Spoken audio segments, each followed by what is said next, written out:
Ladies and gentlemen, thank you so much for tuning in to the Other Side of Success podcast. My name is Tyler Rutledge, and I am your host. We have an incredible show today, folks. I cannot wait to dive into this conversation. So let's get right into it. I'm going to introduce our guest today. Her name is Lindsay Maestas, and most people see the platform, the podcast, and her new book deal. But what they don't see are the early years, the tension, the doubts, and the season where everything almost unraveled. Lindsay is a writer, speaker, and host of the Living Easy podcast with Lindsay.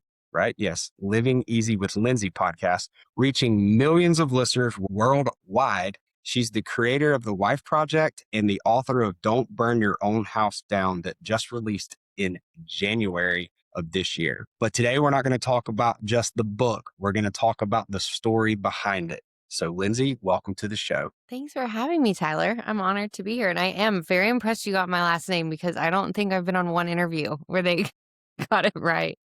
Well, I'd be lying if I didn't say I had to go back to the beginning of your book a couple of times when you were narrating it so I could understand the pronunciation. So I appreciate the effort. yeah, I appreciate it very much.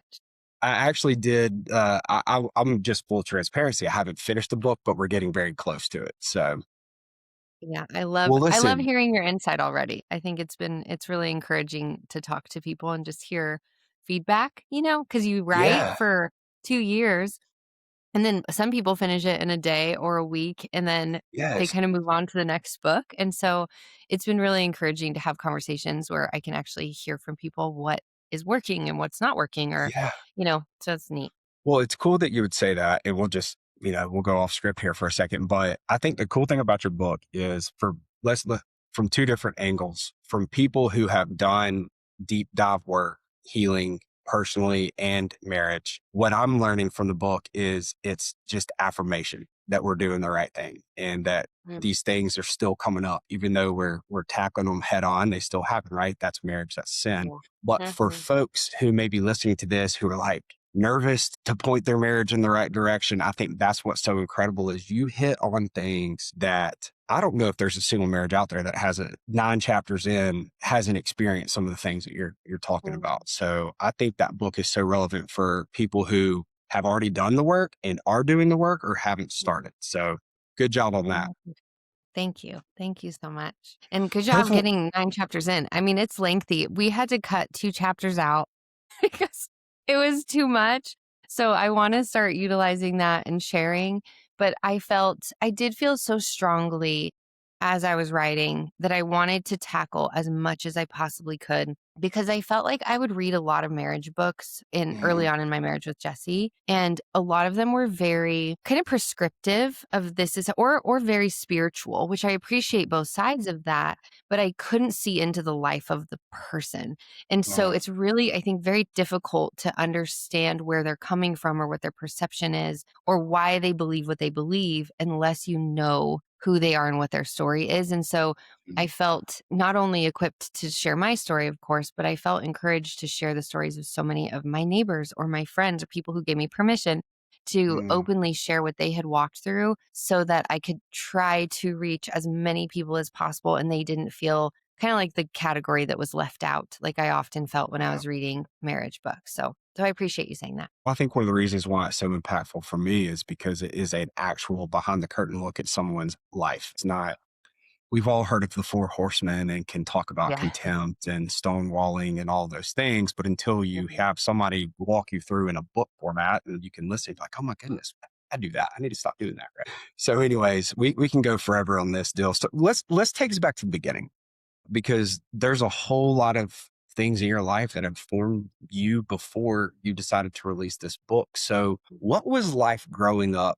like for you? It's interesting because in my 30s now, I see it so much differently than I used to. I knew that having divorced parents was a little bit different, but a lot of my friends had divorced parents. We grew up around a lot of families that had parents out of state. So I felt fortunate just that both of my parents were in state. Mm. But now that I look back, I realize how unstable I felt a lot of the time because there just was not a sense of home. And when I think back, I do think of my mom's home because she was so intentional about dinner around the table every single night that we were at her house. My dad was a pilot, so when we were with him, it was a very different experience. We were always eating out, getting his laundry done because he had like 3 days before he got back on the plane. So it was really a lot of back and forth. And that led to confusion because my mom had more strict rules. My dad was extremely lenient, and they both had very different ways of life, different belief systems. And I realize in a lot of ways, and even in the moments when Jesse and I have really struggled, that I'm like, you know what, we can either work together here about what they can watch or what they can eat, or you will choose in your home. I will choose in my home if we ended up getting a divorce. And you will likely have another man making decisions for your children, and I will have another woman making decisions for my children. Or we can just like come together and compromise and figure this out right now. And that's been a really big eye opener for me in a lot of ways, because I saw that growing up. I saw my mom kind of having to give me over to the freedoms, and then my dad giving me over to the belief system that he didn't believe in, which was Christianity, and them battling this thing, but they couldn't do anything about it. And so I watched that happen. But I was very much an achiever. I think I feel now that I did a lot of that, achieving the good grades, kind of just always trying to be very put together, because it was my way of feeling seen. And I would always get a lot of praise for those things. And I think my parents had a lot going on in their worlds and a lot happening in their lives that I can't even imagine. I walk through with divorced friends now, and it's very tough for them to be present with their children through the heartache and the financial strain and all of it. And so I really wanted to be seen, but the enemy, I think, got a foothold early on in my life, in that was the only thing that made me feel valued or validated or worthy of anything at all. And I'm even navigating that with this book, and have been, in trying to release the weight of, this does not define who I am. Jesus defines who I am. But I wasn't saved until I was 19, and I lived a pretty messy, promiscuous life, again, wanting to be seen. And that really just allowed men to take advantage of me. I allowed men to take advantage of me because I just wanted to be loved. And so then as I grew older and started kind of feeling, I don't want this life for myself anymore. I don't want to just go out and drink and have a boyfriend and then have another boyfriend and then have another boyfriend. It's so empty. And Jesus had been tugging at me for about probably 5 years. And I finally was just honestly caved. I was like, all right, Lord, I've researched Buddhism, I've researched Scientology, I've researched anything that didn't have to do with Jesus. I would do anything that didn't have anything to do with Jesus. I was very into philosophy in college, and he's the only one. And so I finally surrendered, and my life changed within days, like absolutely 180-degree shift. It was really incredible, and it just kept on that trajectory. And then he changed my life so much that I wanted to tell other people about him. And that's all I've been doing really since I was 19. That's incredible. It's amazing how the Lord can just work and grab a hold of you, meet you at your lowest moments, right? I think there's a lot of folks that will listen to this and have probably already found their lowest moment, or maybe about to hit their lowest moment. And I think the message of hope is, if I can, anybody can. If Lindsay Yeah. can, anybody can, right? There is no type of person that can't be rescued by Jesus. And it's really neat. So marriage was modeled for you in a way that is, I guess we could use the word taboo, right? Coming from a divorced family was taboo, especially in conservative Christian culture.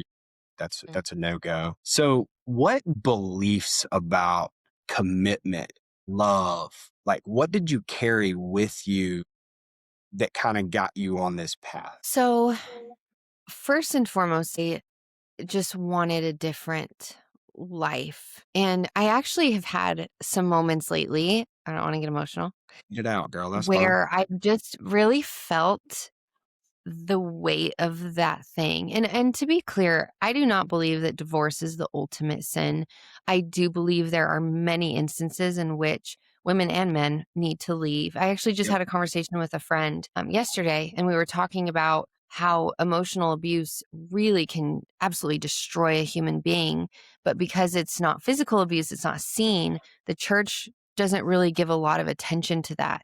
And so I never want to say don't ever leave because divorce is the ultimate. I think that women and men know when they need to leave, and they know when they're biblical, real ways to leave, and to involve other people in your relationship if there are places where you're feeling uncomfortable, including betrayal, physical abuse, emotional abuse. But for me, I knew early on I wanted to choose a good man, and I had not dated a lot of really good boys at the time. Mhm. And I knew the difference, but I also didn't really know how to escape that pattern. And that's what I think that Jesus did for me, is he surrounded me by godly men in the church and in community who were able to exemplify something I had never really witnessed before. And so as I watched that happen, and I was very fortunate to have a lot of pastors who were very, very involved in our worlds and our lives in the best way. And I started just longing for that family unit, and I would watch people. It was very, I haven't really talked about this ever, but it was very kind of like discombobulating to Mhm. see a family together where their parents were 50 and the kids were all hanging out and they were all together, and it was like this unit. It felt so foreign to me.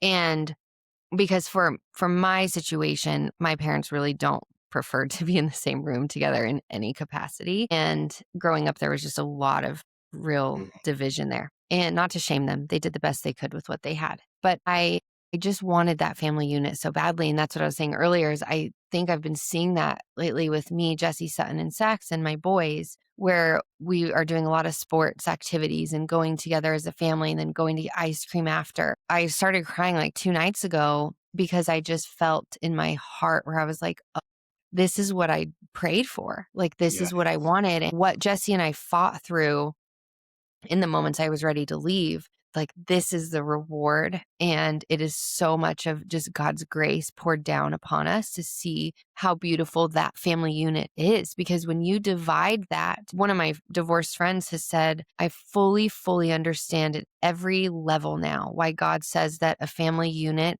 and when you get married, that you are one, you become one. Because when we split, it tore to shreds every single thing I knew about familiarity and peace and oneness, because I have nothing that makes me me anymore. It feels like I have nothing that makes me me aside from my relationship with God. And I think that that has been something that when I think about what am I doing this for? Like, this is a lot of work sometimes. And Yeah. sometimes it does feel like it'd be easier to be by myself. But when I see this and I see my boys coming up and hugging dad and then hugging me and saying, oh, we love you guys so much. I love our family. Those things, it fills me with a sense of, okay, Jesus knows that this is right, that this is true, this is holy and good, and it's a ministry to the world of his love and his redemption and restoration. Mhm. So, yeah, long-winded answer, but No, that's, I don't know.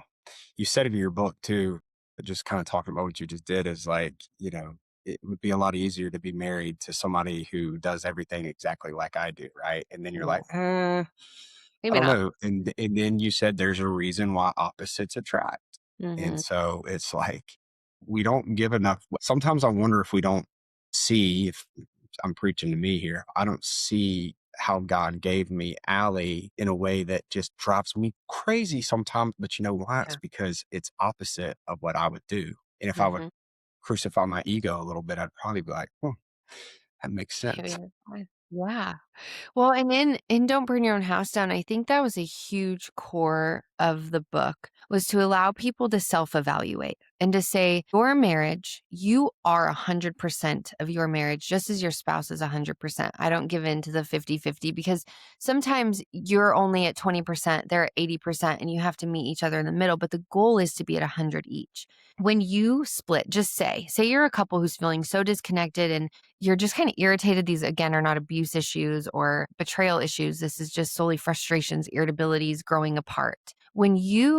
If you were to get divorced, you no longer have access to point the finger at that person. You can't point at Allie. I can't point at Jesse and say, if only you would have done this, then I would have been better to you. When Mhm. you're alone and you no longer have access to point that finger, you only have that big fat mirror in front of you to see all of the areas that you could have done better. And when you're looking at that and thinking, I should have been less lazy, or I should have been less, or I could have been more romantic. Why was I not more romantic? Well, she was annoying me, or he was being cold. But was that in me? Could I have honored Jesus in the way that I lived, in the way that I loved, so that I could pour out more of myself for my partner, not even for them, but for the glory of God? Absolutely. And so if we can step back and, like I say, and this is the cover, if y'all haven't seen it yet, I love her. I love the cover. This would be But if you, thank you. But if you step back to see, okay, hey, there's some flames rising in my home. There are some issues. What are the areas in which I can make a change, that I can stop pointing fingers about how they load the dishwasher, and I can notice my patterns? Because for me, my husband is like such a disciplined man. When he says he's going to do something, he does it.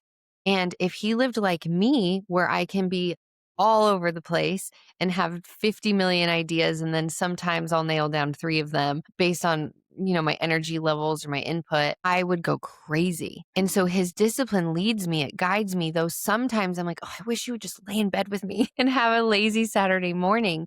When I look at his life, I think, gosh, what a joy it is to have a man raising my boys with such discipline and intention in the way that he lives his life.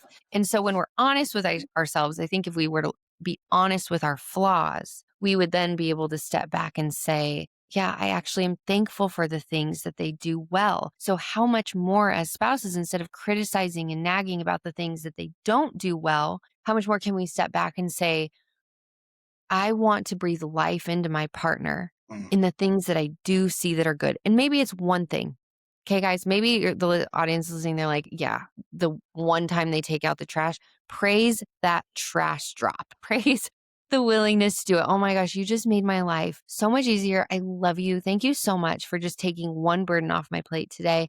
I appreciate it so much. Give them a kiss and watch as your spouse just blossoms and blooms by giving them life-giving words instead of breaking them down.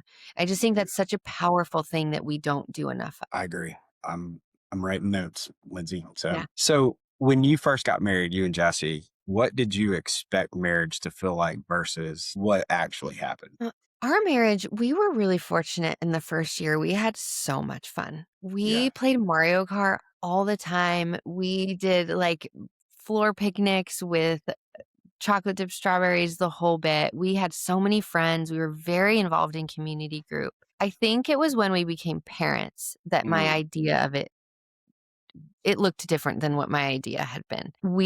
I really struggled with postpartum anxiety and depression. And I had just left my career. I worked at a high-end company. I was doing very well right out of college, and I got pregnant, and I knew I wanted to be home for a bit with my kids. And so we were in job transitions, and Jesse was working really hard to build up his real estate career at the time. And so he was gone a lot, but he's always just been the most present, hands-on dad. I could never give him enough credit he changed almost every diaper. And I know a lot of men who didn't change any diapers. And so I'm so thankful for that. And he was like my swaddle king. He always swaddled the baby. Like, he did so much. And I still felt so overwhelmed. So I cannot imagine women who do all of this on their own. I cannot fathom. And so, but during that time, I was not getting enough sleep. He was not getting enough sleep. We had our son, as he grew older, had severe asthma. And so that whole, like the first 3 years of his life, he was always sick. He had ear infections, tubes, the whole bit. It was wearing. And it made me really resent Jesse. And when I look back, I think it was just the experience, and it was the expectation. Everyone tells you, you have this pregnancy glow, and then the baby comes, and like your life can't be sweeter. And that was actually the first blog post I ever wrote, was about how challenging and almost impossible it felt to be a mom in that first year. It was suffocating to me. And I love my babies so much, but postpartum anxiety, depression, my husband being gone a lot for work, and trying to navigate it was so heavy. And I would just, if he went out to lunch during work, I'd be like, oh, how nice for you that you get a break and you get to do this. I had a community, I had a village of people who loved me. They were helping me, but I wanted him to almost suffer with me. And so the bitterness really grew. And if he'd be up playing games late at night and the baby would cry and I woke up to the crying, I would lose my ever loving mind. Like there were just so many things. And I think it was the expectation of what it was meant to look like that really created a lot of harm. And I think that if I can encourage any engaged couples or newlywed couples is to expect only that you are two sinners coming together trying to make a marriage work, and that it is going to be incredibly difficult. And if you Yeah. expect that, you will walk into it and you will be ready to fight battles together for the glory of God, humbling yourselves, dying to yourselves, and being willing to see the other. And of course with Jesse, he grew to resent me because I'm frustrated all the time and I'm exhausted all the time.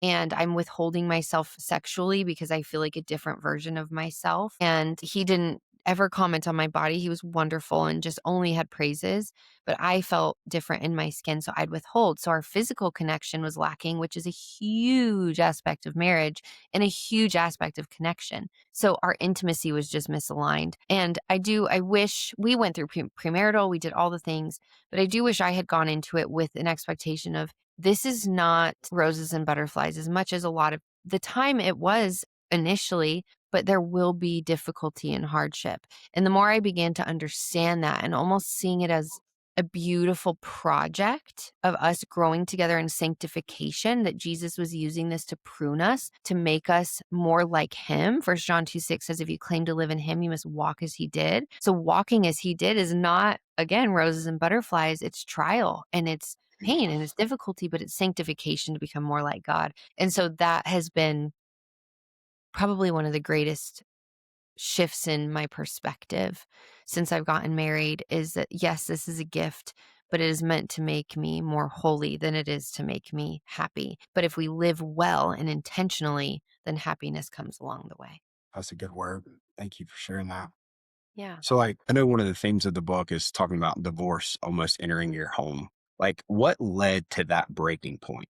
A lot of what I just said was a huge starting point. I share in chapter 2 how I almost burned my own house down, that so much of it was just the resentment. And you do see in the Gottman's research that contempt is one of the first signs of divorce or one of the greatest signs of divorce. And it's like the mocking or the snide remarks or the frustrated tone that it's almost like a sarcasm. It's a lot of it. What I felt within my marriage was a lack of respect for one another.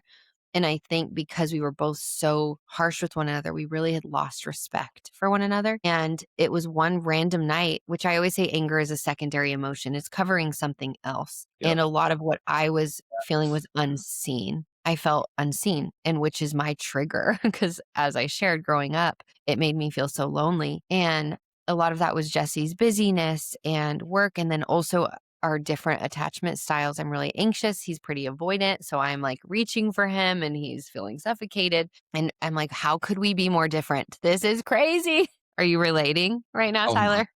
golly, I cannot wait. I wish Allie was here so bad. We could have a couples chat one day. That would Oh be fun. man. Maybe we'll do that for Living Easy if you guys would be interested. But So like, yeah, I think, yeah, go I'm ahead. sorry. I'm not trying to interrupt. No, I'm please do. dying when you say that. Yeah. Well, and the attachment styles is a really big struggle for a lot of people. And we go through what I call the crazy cycle, which if you think of it as like an infinity loop, anxious, which means I'm longing for, and this is what led to me wanting a divorce, was desiring affection, attention, intimacy in the way that I longed for it. So I would communicate, hey, I'm really feeling lonely. I need this thing. And Jesse immediately hears that as I'm failing you, which to me was Ugh, wild because I'm thinking, I'm telling you exactly what I need. What do you mean? So he would kind of start to withdraw. As he withdrew, I felt more anxious, like he's pulling away from me. He doesn't love me. Whereas he's pulling away because he feels like he's not doing enough. So it's kind of this twisted mindset. He just explains it as like, I feel like I'm failing. And so I go and put my efforts elsewhere, like yeah, into work or service. And when he does, if I get hurt or upset, or I'm like, I just need a hug, I'll immediately hear the kitchen being cleaned. And I'm like, thank you for cleaning the kitchen, but no, that's not it. I need love and touch. But he's not like a real affection guy. So yep, then I start my communication of loneliness or neediness leans into me more criticizing or getting frustrated or irritable or building a cold wall against him because it's like I'm trying to prove a point and I'm hoping he'll reach for me more. And then when I do that, he's like, you're pulling for me, you're criticizing me, I'm withdrawing even further.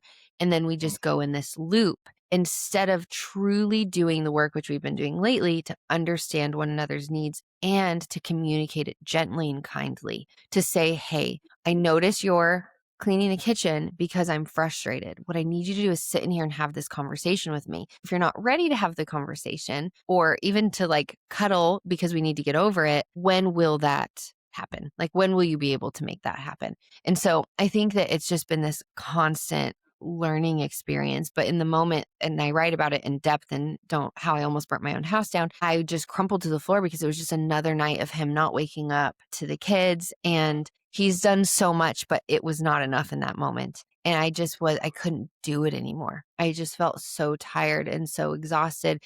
And I think if I had lived in the world and believed what the world taught, I would have just stayed gone. But I knew I wanted my family. I knew there were areas that I was falling short and I was not doing the best. I was not being the best version of the wife that I could be for the glory of God. And I needed to take a step back and evaluate. And so I did that. We both met with other people, as I share in the book, and aired our dirty laundry and had them kind of give counsel. And some of the best stuff wasn't even advice that we received from them. It was just like, same, like us too. We walked through that. Oh, that was horrible. Having kids at a young age is so hard. That was so tough. It gets easier, guys. It really does.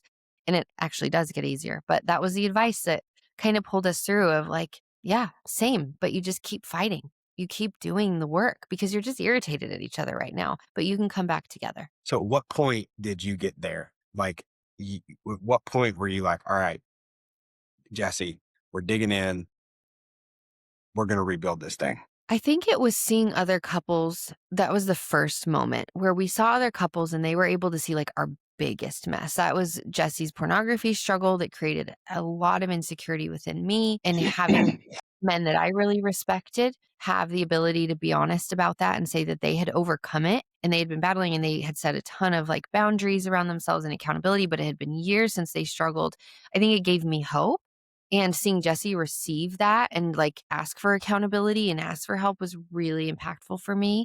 But then also for myself to have couples. And this is why I say, I think having couples in your life is so, so important. Couples who love Jesus and love each other, because they would be like, Linz, but is this true? Like, is this actually honest? Are you being honest with yourself? And it really challenged me to be open and honest. So it was that moment. Secondly, I guess I would say one of the things I felt, I was laying on the couch and this was a moment I felt, and I don't say this often, but just the Holy Spirit fully speaking to me. We were in an argument. I think it had to do something with trust, which was a huge issue for me because that was another thing growing up that I struggled with. And I was lying on the couch and I had said things I didn't mean, but it wasn't like the fight wasn't my fault, right?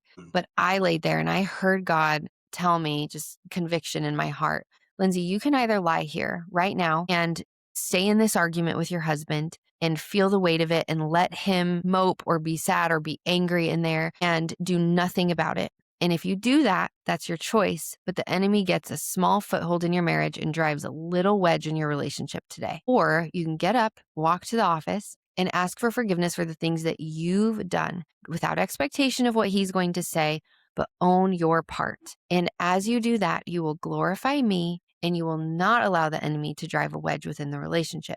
Now, of course, if Jesse hadn't responded well or anything, maybe that could have driven a wedge. And sometimes it feels that way. But I know that I'm doing what I need to, that if I were to leave this marriage, I could say, hey, I know I really put in everything. I allowed the Lord to humble me time and time and time again. And I reached for you and reached for you. And I think that that was a really big moment for me. It just felt really pivotal. And that has grown into all of our arguments, our disagreements. What can I do in this moment to honor the Lord, to swallow my pride and to do what needs to be done in order to try to strengthen this marriage for my children, my family unit, and for God. And so that, and then also counseling. I'm a huge advocate of counseling. We did counseling throughout. We've done counseling our entire marriage, just here and there, sometimes in moments of protection and prevention, and then sometimes in moments where we're falling apart. And I think it's been one of the greatest things that we could do. I agree. I'm glad to hear that. I'm pretty sure I just told Allie, like, probably this morning or even yesterday, like, we need to start doing less of counseling. And now I'm like, maybe we just keep doing it because Yeah. it's nice to have an Strengthening. uninterested, I don't want to say uninterested, but like a third party to kind of just say, hey, like, Tyler, maybe you should think of things this way, or hey, Allie, Yeah. so yeah, I agree with you. Yeah. I love that. So the book is going to happen.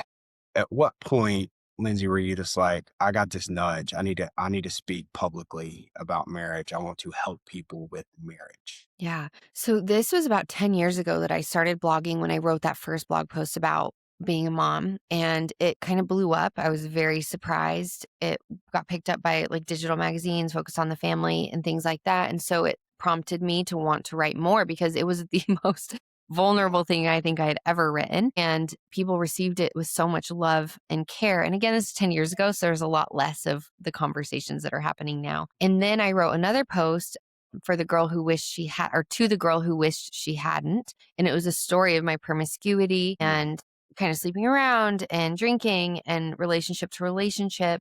And then how Jesse and I had saved ourselves for one another in marriage, and kind of like I joke, but like a secondhand virginity. And that stemmed from when I was saved. I heard something, I think it was Jessica Simpson, who had said that she wanted to do secondhand virginity. It was like on the radio. And I remember thinking, that's so ludicrous. That makes absolutely no sense. You've already given yourself. What is the point? But when I was saved, I then started looking into scripture. And you see in Second Corinthians, in Christ, you're a new creation. Old things have passed away. Behold, all things have become new.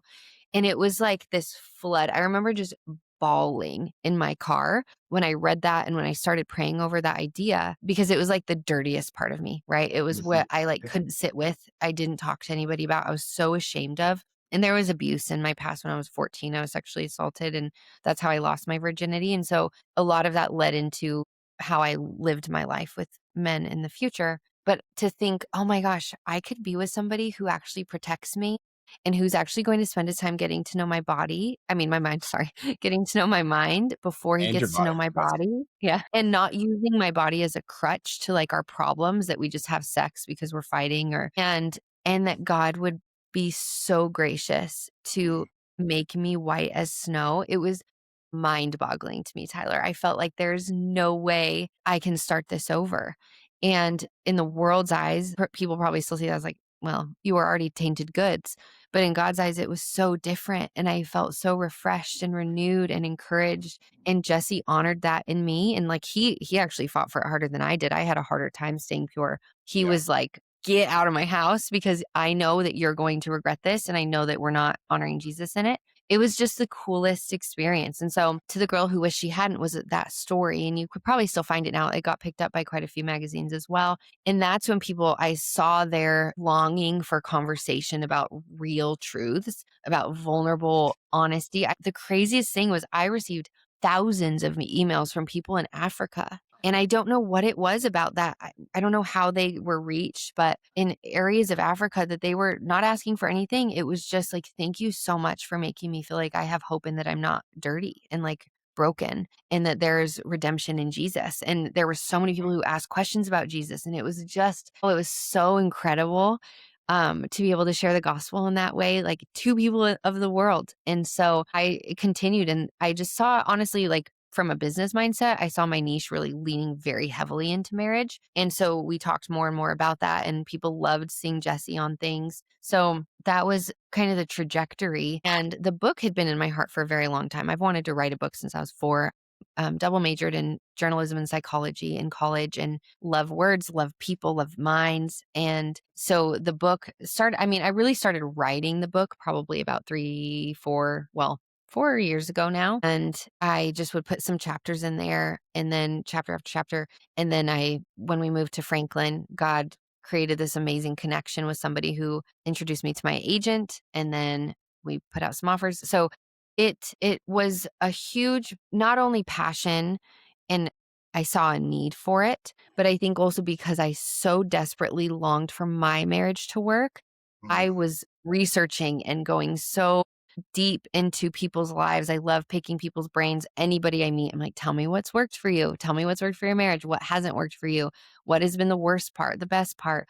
I want to understand it. And I think that that's what led to a lot of the research focus here in Don't Burn Your Own House Down, as well as the biblical focus, and then just the personal aspect of it, because it is all so much of me poured out onto the page, but it's also so many other people who have poured into this knowledge that I have. So I guess one of the questions that I have is, so the book started coming on, 3 years ago. So I'm assuming that the book was being written during some hard seasons as well as, Mhm. I would say what peaks and valleys almost. How did Yeah. that change how you wrote? Like, was Yeah. it I more of a think that journal, I guess, is kind of my question? Like, were you just journaling and somehow you formed all that into chapters or? Yeah. So it started as a great question. It started really prescriptive, very much like do this, do that, don't do this, don't do that. And that it wasn't necessarily that that's what I wanted it to be. I think it's just how it started because I wanted to get that part out because my story is easier to tell. But I will say the enemy attacked our marriage more than I could have ever imagined during the writing of this book. And I Mhm. had so many moments, Tyler, where I was ready to I am not equipped to write this book. I'm a hypocrite. I cannot do it. And because we were struggling so much and there's a lot there, but Jesse was in a season where he was like becoming a different version of himself in a lot of ways, like kind of finding a new community, new hobbies, new all of these things. And I felt very left out of that.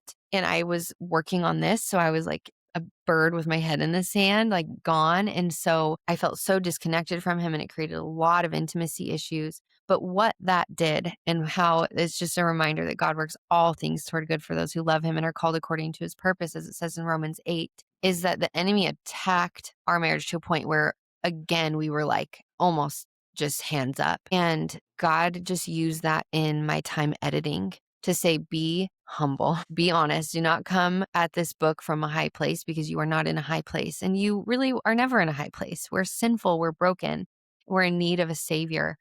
And the edits are very, very like the final book is wildly different than the first book. And I'm so thankful for the time that I needed to do these edits, that I Mhm. was given to do them, because I was able to pour so much more of myself. So, yes, very much so. It Mhm. was what I was learning in counseling. It was what I was talking to my friends about. It was the longings of my heart that I wanted. It was the areas of my friends' relationships where they were struggling immensely and I wanted to help them. And I would just sit and write all my thoughts out. So it was very much a combination of all of it. And that's why I always say, I'm like, I'm not a therapist, I'm not a counselor, but I am somebody who will get in the mud with you and I will Mhm. talk to you about my muddy hands and my muddy life.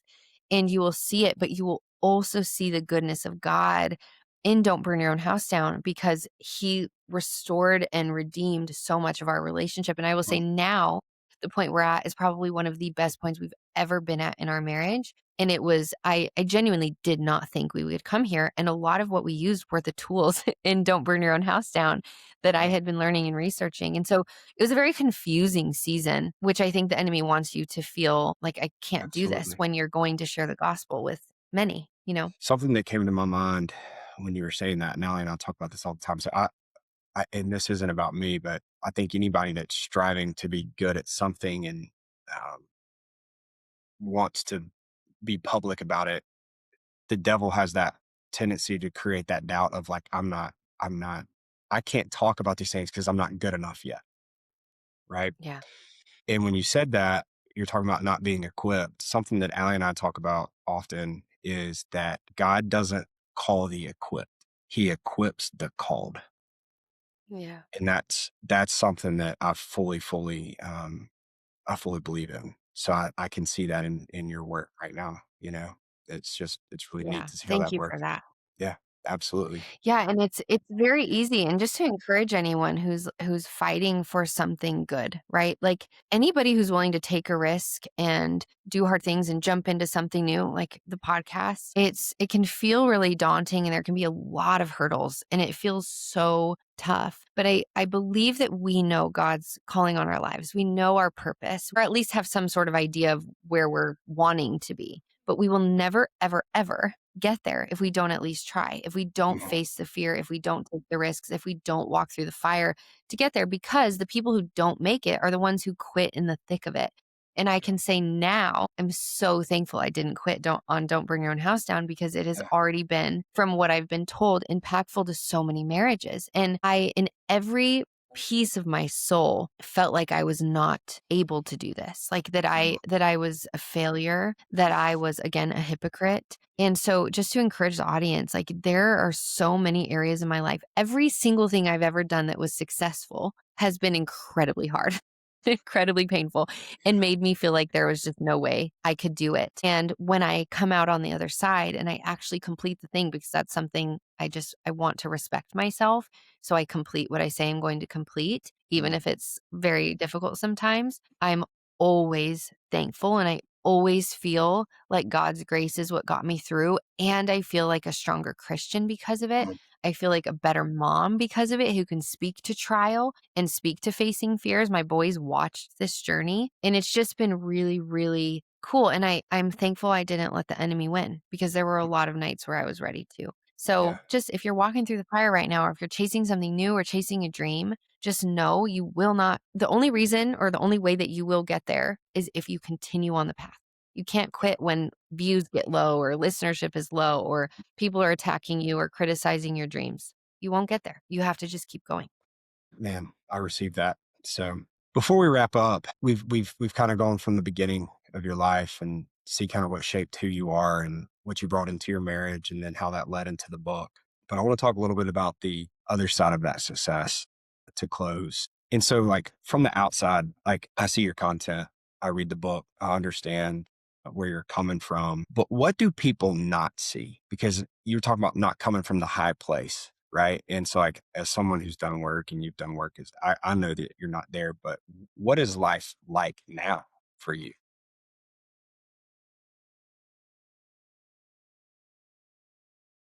It's an interesting journey. I was just talking to my husband about this, because there's, after the book released and then my launch party, which I have on my Instagram at Living Easy with Lindsay, I show pictures of the launch party and kind of share that there was just this really big exhale, because the pressure on that I put on myself is so immense, to the point where my team had to direct me in each call to find 3 things to have fun with. Like, you need to do 3 things to have fun with this book, because you're putting so much weight on yourself to be all of these things, to have these kind of numbers, these kinds of sales, this kind of impact, that you're not like seeing the good. And it was a really big challenge to me, because that pressure obviously leaked out onto my family and my people. So I think when the book released, there was a massive exhale of, one, I am so freaking proud of myself that I followed through and I did this thing. 2, I am very, very, very concerned about people's opinions.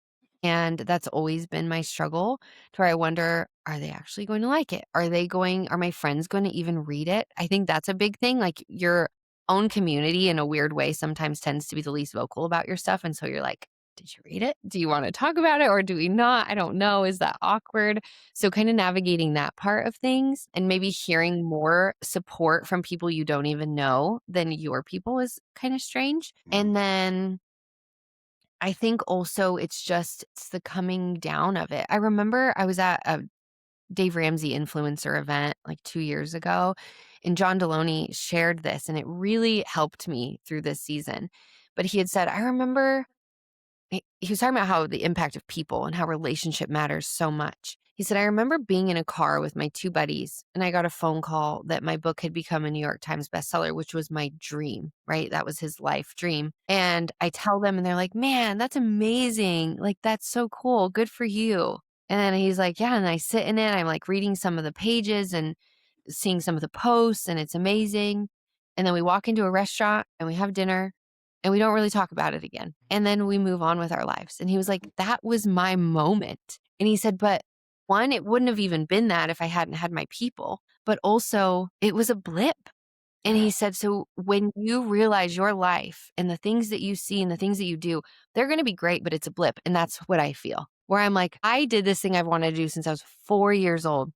Yeah. And I'm so thankful. And I love this book. It is my baby. It is my heart and soul. But when I think of my joy, I'm getting emotional again, it is my watching my son win his basketball championship last night. Like, that to me is it. Like it's Yeah. everything. And so it's amazing, but also it can just make you feel so many things of like, oh, what's next now? What if my next book doesn't do as well with the numbers as Don't Burn Your Own House Down did? Or what if people don't like it as much? Or people feel like I'm becoming less of a writer? Like there's so many lies that can infiltrate. And the only thing that steadies me is being with my family and loving my people. I just had I posted on my Instagram, but a big like girls' night. And I was so present in a way I had not been in 2 years because I had been working on this book. And I think that that's just where Jesus has me right now. Like I still have 2 drafts in the works. I have a fiction book and a nonfiction book in the works right now that I really love.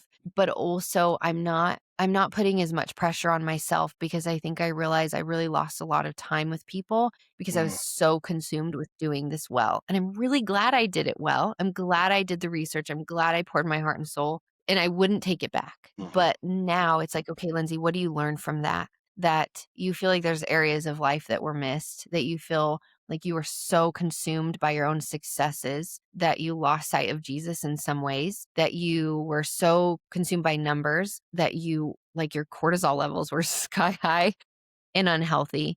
And so it's more than anything, it's stepping back and saying success is great and looking at the people reading the book is great. But Mhm. what I will remember at the end of my life are these moments looking into the eyes of my little boys, not scrolling on my screen and seeing my husband through my lens of just him as a human being, not as a character in a book. It's been very, very interesting to come out of it. And I'm really thankful that God has given me the peace that He has Right. as I've stepped away a little bit. It's incredible that you are living both sides of this entire podcast theme at the same exact time, the Yeah. success and the backside of it, right? Because Yeah.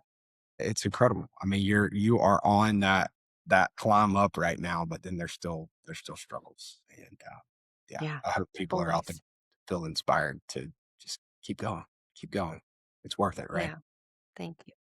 Yeah. The last question that I have and that I ask every single guest is where you are right now, where you're sitting. What is your current definition of success? That's a great question.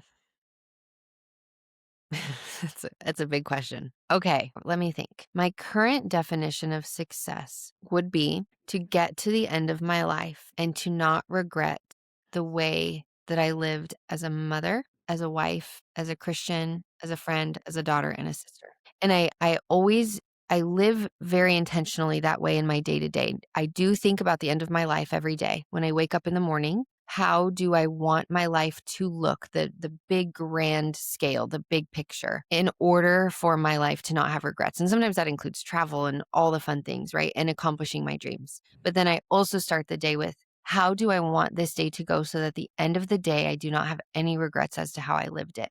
And that causes me to say yes to my children, to play Mhm. basketball outside in the freezing cold, or to be on the floor doing Legos so much more often than I would have. I think it makes me more intimate with my husband, more intentional with my touch and affection, because when I'm 80, 90, I don't know if I'll have that desire anymore, or if I'll be touched in the same way, or if I'll even have somebody to be intimate with. I want to appreciate it so much. And it makes me feel alive in my own skin. We recently lost James Vanderbeek from Dawson's Creek. Yeah. And if you see some of his more recent posts near the end, there was this immense presence in his life that I was just in awe of. And I was so fascinated by, and I was saddened that it was happening because he knew he was coming to the end of his life, but so thankful he could get to that point.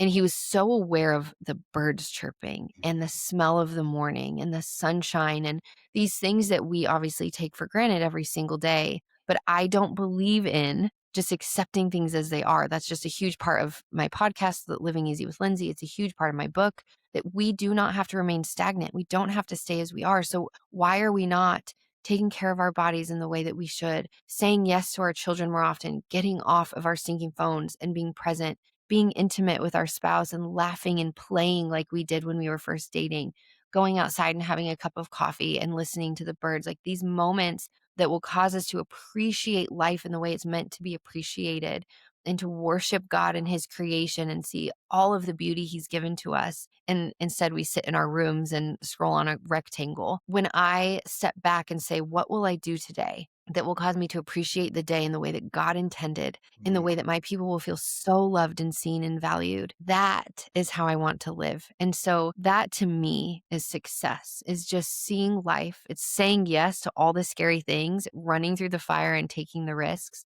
but also being still enough in Jesus and resting enough to be fully, fully present with your people. And I think this book is a huge success in the fact that it's accomplished. But when I look at the end of my life, I know that this will not be in my list of things. I think doing the thing will be, but I think doing it in front of my boys and doing it hard and doing it anyway is mhm. probably going to be far greater of a success than the actual thing itself. I believe for that.